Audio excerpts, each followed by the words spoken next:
નીચેનામાંથી કઈ સૌર વેધશાળાની સ્થાપનાના 125 વર્ષ પૂર્ણ થતા ટપાલ વિભાગ દ્વારા સ્મારક ટપાલ ટિકિટ બહાર પાડવામાં આવી?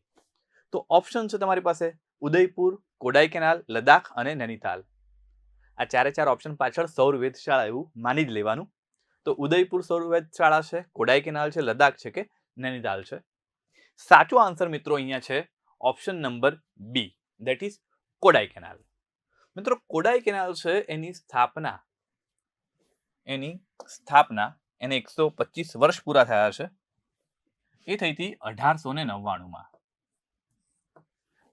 કઈ જગ્યા આવેલી છે? તો રાજ્ય છે તમિલનાડુ અને ત્યાં ખાસ વિસ્તાર યાદ રાખીશું પલાની હિલ્સ અથવા ટેકરીઓ.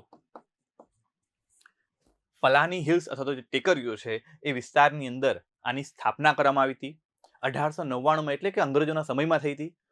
અને એનો હેતુ શું હતો?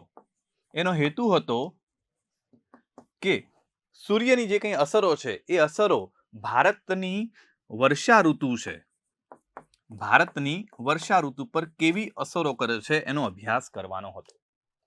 તો તાજેતરમાં જ એને 125 વર્ષ પૂરા થયા અને એના સન્માનમાં પોસ્ટલ ડિપાર્ટમેન્ટ એટલે કે ટપાલ વિભાગ દ્વારા એક સ્મારક એની યાદગીરી રૂપે ટપાલ ટિકિટ છે એ પણ બહાર પાડવામાં આવી હતી.